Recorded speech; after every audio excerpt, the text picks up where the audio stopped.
Welcome and namaste yogis to Guided by Alyssa. Today we're going to focus on breaking down our chaturanga and our vinyasa flow that most instructors get you to do after a particular sequence within the vinyasa yoga practice. So let's get straight into it. Thank you so much for joining me. I thought this video would be really valuable for people to work on the strength of their chaturanga and their vinyasa flow after each particular sequence. You might hear in a yoga class a teacher go, okay, so after we've finished this sequence, feel free to go through your vinyasa flow or meet us back in downward dog. So it's a particular motion or a sequence of postures that kind of flushes out your system after every sequence, and it just really makes it through that you're connecting your practice to this repetitive motions. But we do see a lot of people do it quite differently. So just to make sure that you're creating a safe environment for yourself and preventing muscle injury or soreness, I'd like to go through and break down each step. So whenever you've finished a sequence, you most likely will be in a standing position. Sometimes you can be closer to the ground as well. But the first step of your vinyasa flow, your chaturanga, is your high plank. So you can either do this on your knees or off your knees. I'm going to demonstrate the basic beginner version first, which will be on our knees, and how you can move through that sequence seamlessly. And then after we've gone through that a couple of times, I'll go through the more advanced version. So for our beginner mode, our high plank is on our knees. So our hips are going to be a little bit forward, they're not going to be in line with our knees. And our hands and our fingertips are going to be spread nice and wide, about shoulder distance apart. You really want to tuck your tailbone slightly so that you can feel the engagement from your core. This is basically how you would prepare for push-ups on your knees. So think about if you would find it challenging to do push-ups from here, it probably means you're in the right position. So from your high plank, you will be instructed to shift through to your chaturanga. So chaturanga position is basically a low plank, or it kind of looks like an almost push-up. So the really important aspect is to shift your shoulders over your wrists, and then as you lower down towards the ground, you're only going to lower about halfway, so that your elbows are at about 90 degrees. You might be asked to push back up into your high plank position. So you're not wanting to really dump through the shoulders or spread your elbows out wide. Sometimes you see people going like that. You really want to focus on creating strength through that upper back, but also your triceps as well. So if you shift forward, hug in your triceps as you lower them down to 90 degrees. And then for our modified version, we're going to lower all the way down onto the ground. Keep your hands where they are. And the next component is your cobra. So keep your neck neutral as you gaze softly to the ground. And as you inhale, press through the hands as you reach your chest up, slightly squeezing through the shoulder blades. So this pose is really underestimated, our cobra pose, and it is quite challenging. You're not supposed to be dumping all the way into your hands. The strength is going to be coming from your spine. And then maybe once you feel a little bit more confident, you can reach your hands so that they're floating off the ground, really squeezing through the shoulder blades. You might find naturally that your body engages through the glutes. That's fine. And then exhale to release. From here, you're going to shift to a tabletop position, and then maybe you'd like to shift to your child's pose. And our last component is our downward dog.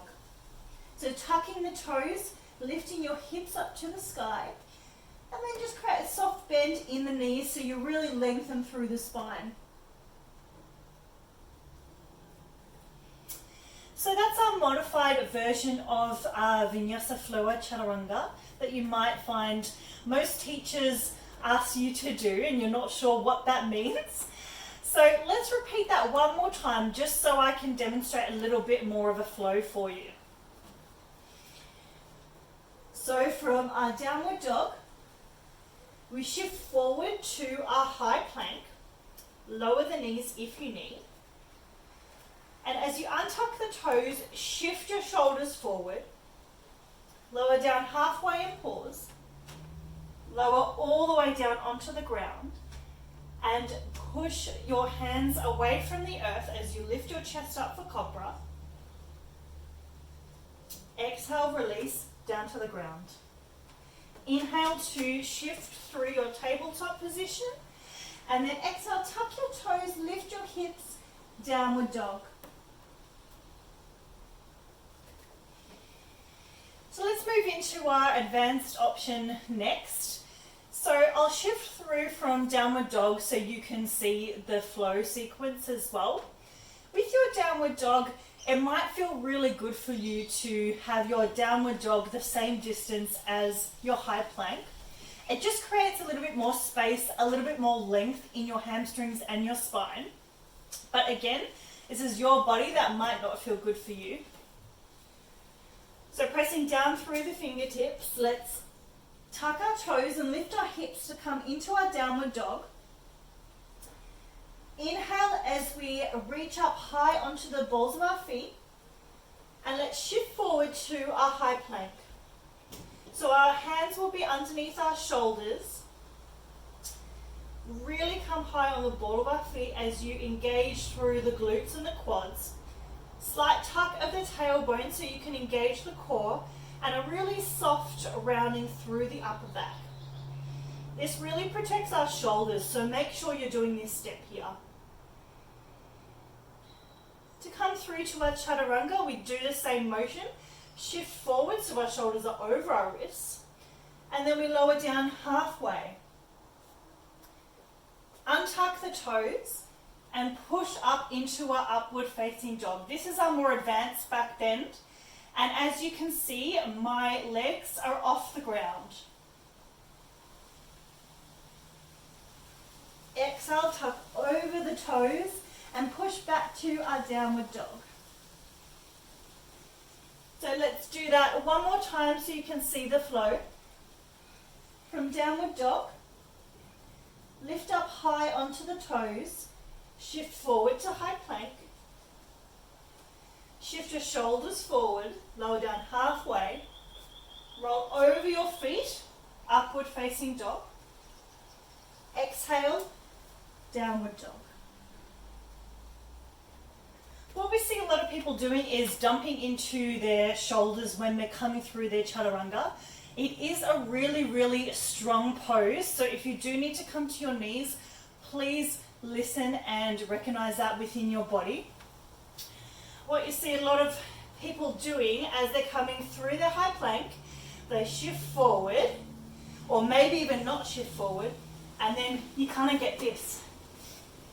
And then they come up all the way here, which is not upward facing dog. This is a variation of cobra. And even so, it's not creating the strength in your spine that you're wanting to achieve. It's crunching all of the pressure into your lower back, which is not the best outcome. So instead of dumping and flooding your body, or sometimes you might see people go like this, you really want to create that strength and create that balance within your shoulders. So you're going to shift forward. It's a really, really important step to remember. Shifting forward before you lower down. And you're only lowering down 90 degrees. So you're creating a little shelf for yourself. And then you don't move your hands as you roll over the toes and push up into your upward facing dog. And then roll over the toes as you shift back to your downward dog. I hope that gives a little bit more explanation about your Vinyasa flow chaturanga sequence.